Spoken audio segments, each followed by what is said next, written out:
Subscribe now and press the bell icon. Never miss an update. ओम श्री साई राम। नमस्कार भैया बहनों। कक्षा 10 हिंदी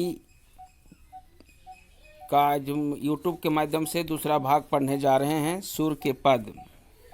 इसके पहले भाग में हम लोग पद पहला और दूसरा का अध्ययन किए थे। आज हम लोग तीसरा और चौथा अध्याय का भाग जो है सो को अध्ययन करेंगे। सुर के पद का तीसरा और चौथा पद। तीसरा पद का वाचन को ग्रहण करें। हमारे हरि हारिल की लकड़ी, मन क्रम बचन नंद नंदन उर, यह दृढ़ कर पकड़ी, जागत सोवत स्वप्न निसी दिवस, कान्हा कान्हा जकरी, सुनत जोग लागत है ऐसो, ज्यों करोई ककरी, सो तो व्याधि हमको ले आए, देखी सुनी न करी, यह तो सुर तिन्हि ले सोपो, जिनके मन ना चकरी। अब यहाँ कुछ शब्दार्थ है, उनका श्रवण करना है। हरि, ह र में हर्षईकारी, हरि मने ईश्वर, और ह रदगरी, हरि मने रंग होता है, हरा रंग। तो हरि ईश्वर कृष्ण है। हारिल एक पक्षी जो सदैव अपने पंजों में लकड़ी लिए रहता है। दृढ़ कर पकड़ी अर्थात मजबूती से पकड़ना। दिवस निसी रात दिन। करोई ककड़ी का अर्थ होता है कड़वी ककड़ी। मन चक्री अर्थात जिसका मन अस्थिर नहीं, अर्थात चक्री की तरह जो घूमता रहता है। जकरी अर्थात रटती रहती है। सु मने वह, व्याधि मने रोग, और करी मने भोगा। प्रसंग को सुनना है। प्रस्तुत पद्यावतरण महाकवि सूरदास जी द्वारा रचित सूर सागर में संकलित भ्रमर गीत में उद्धव संदेश नामक खंड से उद्धृत है। उद्धव के माध्यम से श्री कृष्ण का निर्गुण उपासना का उपदेश सुनकर गोपियां अत्यंत दुखी है। गोपियों ने उद्धव की योग साधना को कड़वी ककड़ी की भांति और अपने कृष्ण प्रेम को दृढ़ एवं सच्चा बताते हुए सगुण उपासना के प्रति अपनी अटूट आस्था एवं विश्वास व्यक्त करते हुए कहती है। क्या कहती है, ध्यान से सुनना है। हमारे हरि हारिल की लकड़ी, अर्थात हे उद्धव, हमारे जो हरि है वो हारिल की लकड़ी के समान है, अर्थात हमारे प्रभु श्री कृष्ण हारिल पंछी के लकड़ी के समान है। जिस प्रकार हारिल पंछी अपने पैरों में सदैव लकड़ी पकड़े रहता है, उसी तरह उसी का आधार मानकर विशाल आकाश में उड़ता है। ठीक उसी प्रकार हम गोपियों ने मन क्रम और वचन से नंद बाबा के बेटे को मजबूती से अपने हृदय में पकड़ रखा है। मन क्रम वचन नंद नंदन उर, यह दृढ़ कर पकड़ी। मन क्रम वचन और नंद, मन क्रम वचन से नंद के दुलारे को अपने हृदय में पूर्ण आस्था और धैर्य के साथ पकड़ के रखे हैं। जागत सोवत स्वप्न निसी दिवस, जागते सोते और स्वप्न रात दिन केवल कान्हा कान्हा का नाम ही हम लोग जप रहे हैं। सुनत जोग लागत ऐसो, ज्यों करोई काकरी। हे उद्धव, आपके द्वारा दिया गया ये निर्गुण उपासना योग की बातें जैसे कोई कड़वी ककड़ी है उसी तरह से लग रहा है। आपका जो संजोग संदेश है वे कड़वी ककड़ी की भांति है। सो जो व्याधि हमको ले आए, देखी सुनी ना करी। जो मैं ऐसे उद्धव तुम्हारी जोग की बातें सुनकर ऐसा लगता है जैसे कि कड़वी ककड़ी खा लिए हो, अर्थात तुम्हारा जोग ज्ञान कड़वी ककड़ी की तरह ग्रहण करने योग्य नहीं है। सो तो व्याधि हमको ले आए, देखी सुनी ना करी। तुम तो हमारे लिए ऐसा रोग लेकर आए हो जिन्हें न कभी देखा सुना है और न कभी उसको भोग किया है। यह तो सुर तिन्हि सोपो, तिनके जिनके मन न चक्री। सूरदास जी कहते हैं कि गोपियाँ उद्धव से कहती है कि हे उद्धव, तुम अपना ये योग साधना के ज्ञान का रोग उन्हें देना जिनका मन चक्री की तरह घूमता रहता है। इसमें कुछ भाव सौंदर्य है, उसको सुन लेना है। प्रस्तुत पद में गोपियों के मन में श्री कृष्ण के प्रति पूर्ण निष्ठा, दृढ़ता और समर्पण की भावना व्यक्त हुआ है। गोपियों के मन में श्री कृष्ण बसे हुए हैं। योग ज्ञान के लिए उनके मन में कोई आस्था नहीं है। निर्गुण उपासना को चंचल चित्त वाले ही अपना सकते हैं। इसमें शब्द शिल्प जो है निम्न प्रकार से हैं। भैया बहनों ध्यान से सुनेंगे। प्रस्तुत पद्यावतरण में सरल सहज साहित्यिक ब्रज भाषा का प्रयोग हुआ है। निर्गुण उपासना को चक्री के समान चंचल और अस्थिर चित्त वाले के समान उपयुक्त माना गया है। यहाँ जो गयता लय को समावेश किया गया है, शब्दों का चयन भाव अभिव्यक्ति हेतु सार्थक एवं सटीक है। सुनत जोग लागत काकरी में उपमा अलंकार है। जो तुलना किया गया है, जोग की तुलना यहाँ ककरी से की गई है। संपूर्ण पद में अनुप्रास मौन प्रवृत्ति प्रकाश अलंकारों की छटा दर्शनीय है। अब इसमें से थोड़ी सी 2-4 प्रश्न उत्तर को सुनना है। योग को गोपियों ने कड़वी ककड़ी क्यों कहा है? उत्तर होगा, गोपियां योग मार्ग को कड़वी ककड़ी के समान कटु तथा व्याधि के समान बला मानती है। उनके लिए योग मार्ग उन्हें कृष्ण से दूर ले जाने वाला है, इसलिए व्यर्थ है। उद्धव गोपियों के लिए किस प्रकार की व्याधि लेकर आए हैं? उत्तर होगा, उद्धव गोपियों के लिए योग रूपी व्याधि लेकर आए हैं। योग का रूखा संदेश गोपियों को हृदय से कृष्ण से दूर करता है, इसलिए वे इसे व्याधि मानती है। योग संदेश किसे दिए जाने की बात गोपियों ने की है? तो योग का संदेश गोपियों ने ऐसे लोगों को देने की बात कही है जिनके मन में चंचलता नहीं है, अर्थात जिसका मन स्थिर नहीं है, जो कृष्ण के दीवाने नहीं है। इसमें किस भाषा का प्रयोग हुआ है? छात्रों याद रखिएगा, इसमें ब्रज भाषा का प्रयोग हुआ है। मन चक्री का अभिप्राय क्या होता है? याद रखना, मन में विश्वास और सच्चा प्रेम ना होकर के दुविधा होना, मन डावाडल होना है। अब हम लोग चौथे पद की ओर आते हैं। चौथा पद का जो है उसका वाचन सुनना है।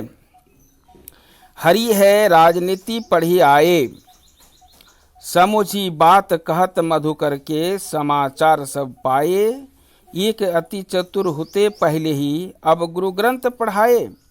बड़ी बुद्धि जानी जो उनकी, योग संदेश पढ़ाए। उद्धव भले लोग आगे के परहित डोलत धाये, अब अपने मन फिर पाहिए, चलत जू हुते चुराए। ते क्यों अनिति करे आपुन, जे और अनिति छुड़ाए। राज धर्म तो यह सुर, जो प्रजाना जाहि सताए। शब्दार्थ कुछ है, इसको सुन लेना है। हरि यानी कृष्ण जी पढ़ी आए, सीख आए हैं। मधुकर, मधुकर का अर्थ होता है भ्रमर, भंवरा। यहाँ उद्धव को बात कहा गया है भ्रमा की बात में। होते मने थे, पठाए मने भेजे, आगे के पहले के, परहित मने दूसरों के भलाई, डोलत धाये डोलते फिरते थे, फिर पाहिए फिर से पालेगी, अनिति मने अन्याय, आपुन मने स्वयं खुद, जे मने जो, जाहि सताए सताया गया है। यहाँ ब्रज भाषा का बड़ा ही सुंदर प्रयोग सूरदास जी किए हैं, जो सुर सागर प्रसिद्ध काव्य है, उसी में से भ्रमर गीत नामक भाग से लिया गया है।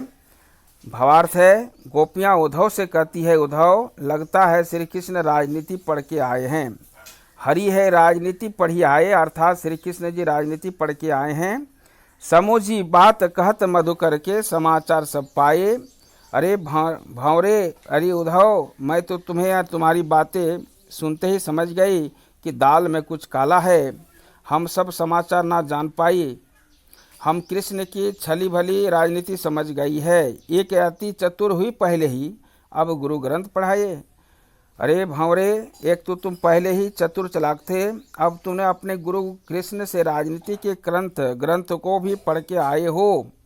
उद्धव भले लोग आगे के, परहित डोलत धाये, अब तुम्हारी बात में छल कपट भर गया है। वाह, हम कृष्ण की बुद्धि का बड़प्पन भी मान गए हैं।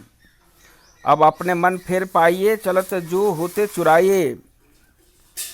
ते क्यों अनति करे आपनु, आपुन जे और अनिति छुड़ाए। उन्होंने हमारे लिए योग का संदेश भेज करके कितनी समझदारी की है। क्या उन्हें लगता है कि हम योग संदेश सुनकर कृष्ण को भूल जाएंगे? ये सोचना मूर्खता है। ते क्यों अनिति करे आपुन, वो अनिति अपने क्यों करते हैं जो और अनिति छुड़ाए। जो दूसरों की अनिति छुड़ाते हैं वो अपने ही अनिति कर रहे हैं। अर्थात राजधर्म ते यही, सूर्य जो प्रजाना सताइए।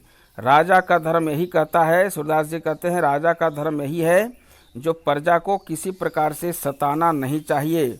उधर पहले ही लोगों की राजनीति होती थी और वे भलाई के लिए दौड़े दौड़े फिरते थे, परंतु अब न हमें तुम पर विश्वास है न कृष्ण पर। चलो कम से कम हमारा मन तो भी वापस मिल जाएगा, जिसे श्री कृष्ण ने यहाँ जाते समय चुरा ले गए थे।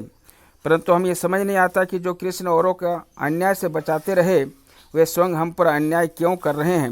ये प्रश्नवाचक चिन्ह है। श्री कृष्ण जी औरों को अन्याय से बचाते रहे परंतु स्वयं हम पर अन्याय क्यों कर रहे हैं। गोपियाँ कह रही है वे अपना प्रेम न देकर योग संदेश क्यों भेज रहे हैं। सुर के शब्दों में गोपियाँ कहती है उद्धव राज धर्म तो यही कहता है कि प्रजा को सताया ना जाए, अतः कृष्ण को चाहिए कि अपना योग संदेश वापस लेकर के अपने दर्शन दे दे। छात्रों अभी कुछ इसमें से निहित भावार्थ है, कुछ प्रश्न उत्तर है, उसको सुनना है। प्रश्न उत्तर क्या है। गोपियों ने यहाँ कहा है कि हरि अब राजनीति के प्रकांड पंडित हो गए हैं, अर्थात गोपियाँ कृष्ण से आशा कर रही थी कि उसके आगे आकर के मिलेंगे, परंतु उन्होंने ये तो वैराग और योग के भूल भुलैया में डाल दिए। प्रेम की दीवानी गोपियों को ये उनकी चालाकी या चालबाजी लगती है। गोपियों को ऐसा क्यों लगता है कि वे अपने मन पर वापस पा सकती है। उत्तर होगा गोपियों को लगता है कि योग वैराग से उनका कृष्ण से मोह छूट जाएगा। इस प्रकार कृष्ण के प्रेम में रंगा उनका मन उन्हें वापस मिल जाएगा। प्राचीन राजाओं को भला बताकर के गोपियाँ क्या बताना चाहती है। उत्तर होगा प्राचीन राजा इसलिए भले होते थे क्योंकि वे प्रजा के हित के लिए सारे मारे मारे फिरते थे। यह कहकर कि वे बताना चाहती है कि कृष्ण ने उन्हें प्रेम के बदले में योग का संदेश भेजकर अच्छा नहीं किया। गोपियों ने सच्चे राजधर्म को कैसे परिभाषित की है। सच्चा राजधर्म वही है जिसमें प्रजा को दुख ना हो। अगला प्रश्न है ते क्यों अनिति करे आप उन जे और अनिति छुड़ाइए में निहित व्यंग्यार्थ को स्पष्ट कीजिए। इसमें है कृष्ण पर व्यंग्य है। उन्होंने जीवन भर औरों के अन्याय के विरुद्ध संघर्ष किया, परंतु अब वे स्वयं उनसे प्रेम न रखकर उनके साथ अन्याय कर रहे हैं जो गोपियाओं के साथ अन्याय हो रहा है। गोपियाँ किस पर क्या व्यंग कर रही है, तो गोपियाँ कृष्ण के छल पर व्यंग कर रही है। उन्हें कृष्ण के बजाय योग मार्ग को अपनाना अपने साथ सरासर धोखा जान पड़ता है। गोपियाँ अब फिर से क्या पा सकेगी। गोपियाँ का विश्वास है जब कृष्ण ने उसका मोह छूट जाएगा, कृष्ण से जब उसका मोह छूट जाएगा तो अपना स्वाभाविक मन को फिर से पा सकेगी। गोपियाँ क्या पाना चाहती है। गोपियाँ कृष्ण के दर्शन पाना चाहती है। कृष्ण ब्रज क्षेत्र से मथुरा जाते समय अपने साथ क्या ले गए थे, तो कृष्ण ब्रज से मथुरा जाते समय गोपियों का हृदय अपने साथ ले गए थे। थोड़ी सी निहित भावार्थ को इस पद में सुनना है, यानी प्रसंग को सुन लेना है, आपको समझ में आ जाएगा। ये प्रस्तुत पद्यावतरण महाकवि सूरदास के द्वारा रचित सूरसागर में संकलित भ्रमर गीत में उद्धव संदेश नामक भाग से लिया गया है। गोपियाँ जो है उद्धव को योग ज्ञान का संदेश देती है और उन्हें ये ज्ञान कृष्ण द्वारा किया गया बहुत ही अन्याय लगता है। मधुकर के माध्यम से अर्थात भ्रमर के माध्यम से गोपियाँ उद्धव को संबोधित करते हुए वे श्री कृष्ण को राजनीति का पंडित बताते हुए उनकी बुद्धि और अधिक होने का दावा करती है। एक गोपी अपने सखी से कहती है। इसमें आप सभी को समझ में आ गया होगा। यहाँ श्री कृष्ण का बड़ा ही सुंदर रूप मधुकर के माध्यम से गोपियों के माध्यम से सुनने को मिला है, जो सूरदास जी बड़ा ही सुंदर ब्रज भाषा में प्रयोग किए हैं। धन्यवाद।